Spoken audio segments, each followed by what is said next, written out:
Hello and welcome. Thank you for joining me today. I was recently asked to do a spread for us as a community and the world, basically, as we go forward into the final months of 2020. I've been saying since the beginning of the entire pandemic thing that we wouldn't really know much about what our world would look like until September. And now as we are getting closer and closer to that date, we know very little, and I'm wondering if it's going to take longer than that. So for this spread, I used my personal favorite, which I call the no spread spread. It starts with a major arcana card, and that sets the tone. That is the plot of our story. Then we move to a court card, which becomes the character, the main character that we are going to play during the rest of this year and during the story. Then I proceed to lay out 7 cards, which are the narrative, and they give us a lot of insight into what we might be looking for as we move forward.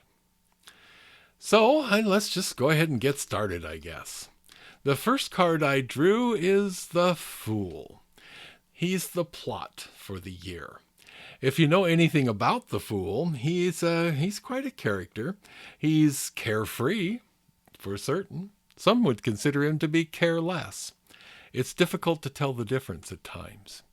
But his energy encourages us to stay grounded in the present. Quit wasting our time on regrets over what we didn't know or didn't prepare for or didn't foresee. And certainly quit wasting our time with anxiety over what might come next. It's telling us to be observant of new lessons that are coming our way. We are entering a period of advanced learning, and it is a steep learning curve. We have a lot before us, so we have to make the best of it. So here's our plot. We, as the Fool steps out, it's saying lighten up, be a little less judgmental, be a little less stuck in our ways, and accept. So that's our plot. So now what's our character going to be? Aha. The main character that we're going to play is the Queen of Pentacles. Now, the queens, they play a role of being somewhat motherly, and this particular Queen in Pentacles is speaking to us about the physical, our money, our home, our health, and she is fierce in taking care of her family. So she has, as I said here, she has fierce determination and focus, and she takes care of herself quite well as looking after the well-being of everyone around her, whether it be immediate family, extended family, or support structures outside the family. These are all important to us, and we need to take on the responsibility of looking after. And it's so easy when we're all so busy, it's so easy to decide that someone else will look after some issue that's going on, when 5 minutes is all it takes to change someone's life. And that is the energy of the Queen of Pentacles. So there we have our plot, which is the Fool. We have our character, which is the Queen of Pentacles. And I talk about the queens because there's 4 of them in the deck. 2 of them are kind of nice, and 2 of them aren't.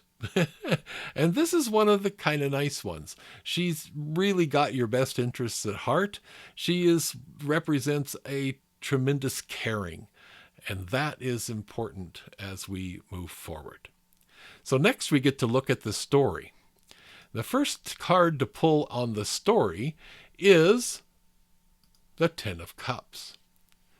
Now, the tens are unique cards in that they are an ending and a brand new beginning. So there's a little melancholy with what's passing, but excitement about what's next. So it's a mix. And the tens are very emotionally important. And since this is a cup, it is doubly so. Emotions, emotional attachments, and relationships are all involved here. And this is saying that we are going to see some changes in our relationships. Doesn't necessarily mean that they will be in danger or they will dissolve, but there are going to be some changes in our roles. Some, yeah, there will be some that will go away, but others will show up at just the right time. So we kind of have to have a little faith that things are going to work in our favor. And as this transition occurs, as things end and we open that space for something new, that's the joyful place to be. There's nothing negative about starting over.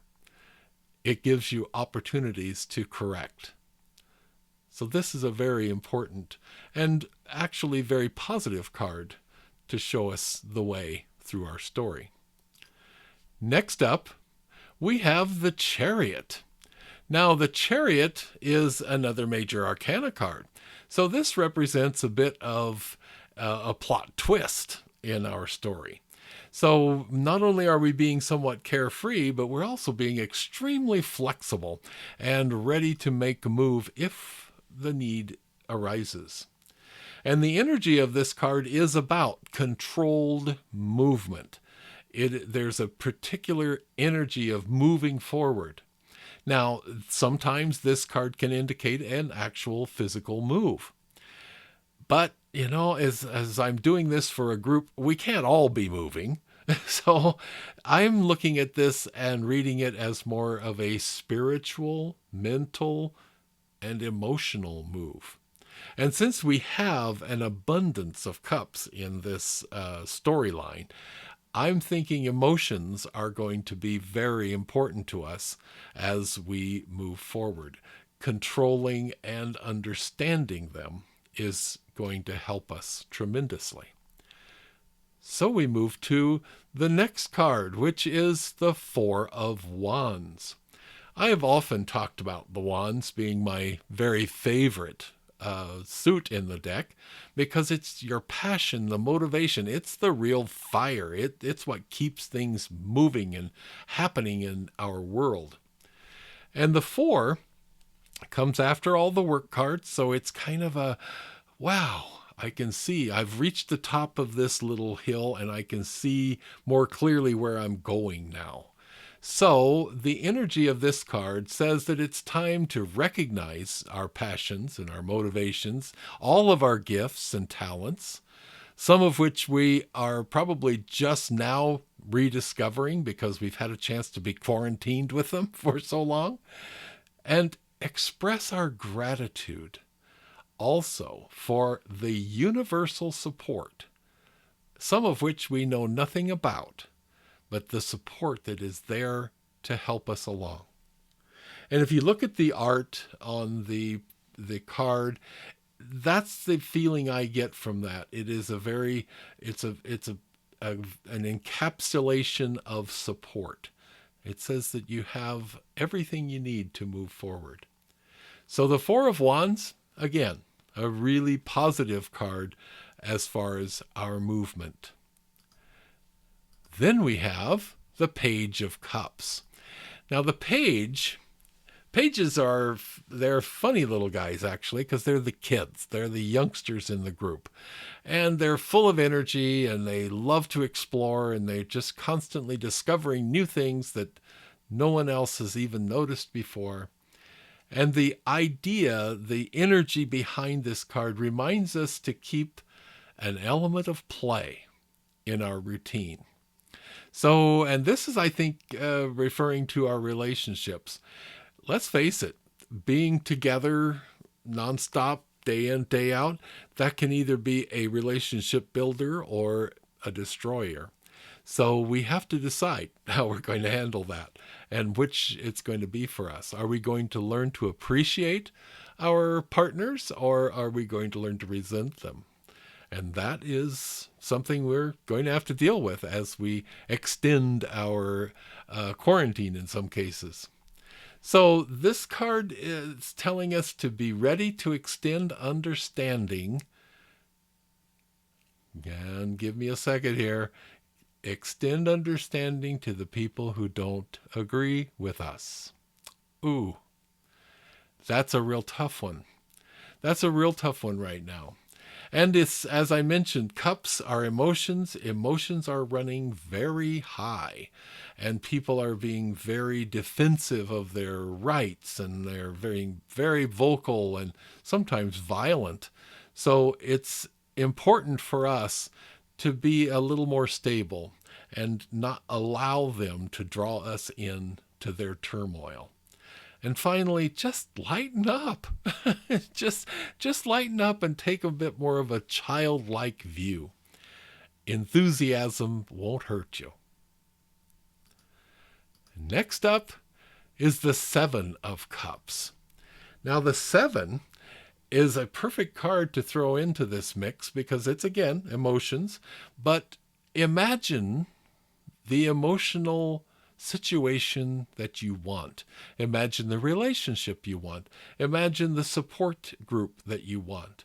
And begin to build that as we move forward. This energy encourages us to imagine the relationships that we really need and want in our lives. Now, some people could say that's just daydreams. That's just daydreaming. Well, daydreaming's okay. Actually, that's a good place to start. Allow ourselves to imagine our future. Imagination eventually leads to creation. Nothing ever happened on this earth without imagination as a precursor.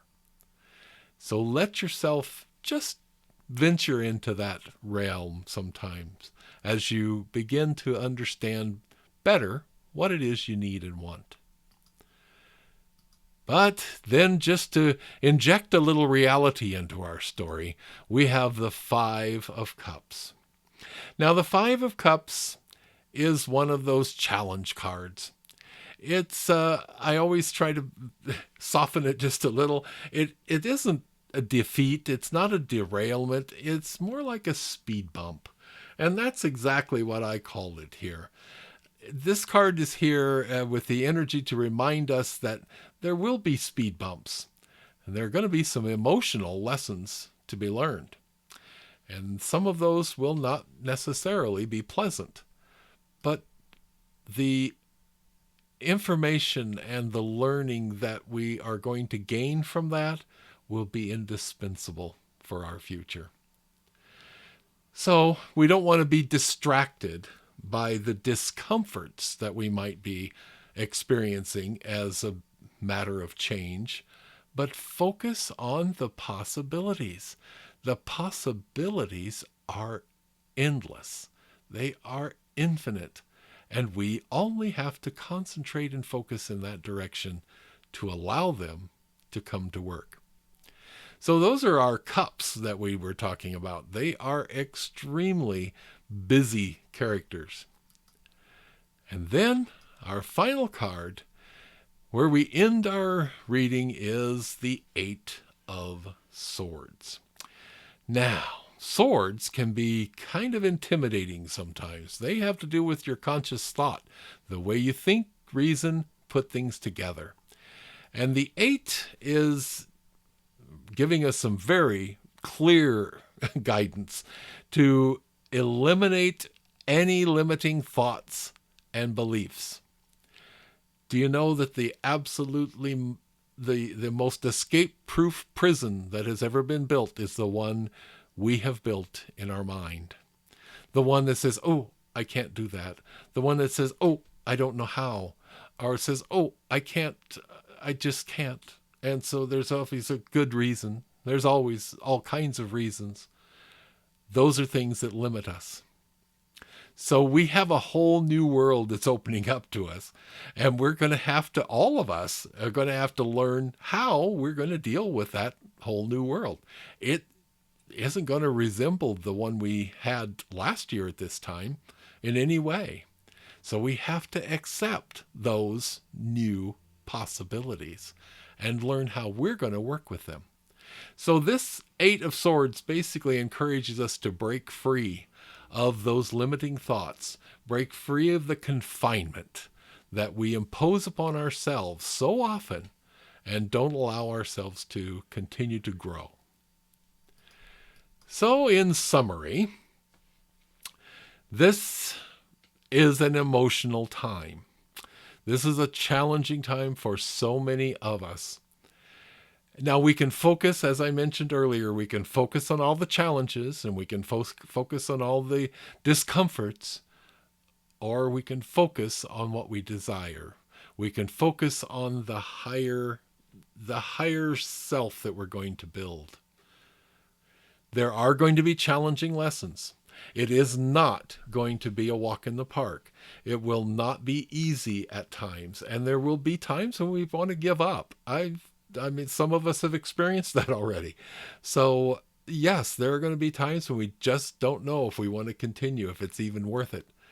But that's what we have to do, is figure out how we can continue to accomplish what we need to accomplish by living limitlessly.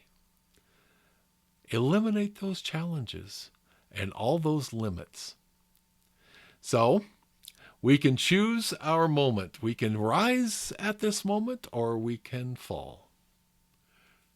It's all up to us. Our support systems will be necessary for our growth, and we need to build those starting now. Actually, we've already kind of wasted some time, so it's not too late. It's time to get going. It's time to start now. And then the last thing I put here was protect all life surrounding us. That especially applies to our fellow humans, and doing everything that we can to help and protect those people that may not be in a position or may not be able to protect themselves as they need to. So this is important for us to follow. And don't judge anyone by our own experience. Their experience may be leading them in an entirely different way, and we won't know anything about that without speaking to them first. And as we conclude, I'm giving you some contact information. My email is kevin_walder@me.com, and my website is kevinwalder.com. So please, like this video, subscribe to the channel, and make sure to click that little bell so you get notifications when we're going to bring a new episode. Also, I'll mention once again, the deck that I am using in this presentation is the Gilded Tarot Royale. It is an extremely colorful and expressive deck. I love the work by Ciro Marchetti. It is published by Llewellyn Worldwide, and Llewellyn.com is their website. I will be putting all of this information in the show notes at the end, so you'll be able to direct connect to Llewellyn as well as myself, and be able to grab your own copy of the deck. Thank you for joining me today, and I hope this reading has given a little help, a little hope, and we look forward to talking to you again soon. Bye-bye.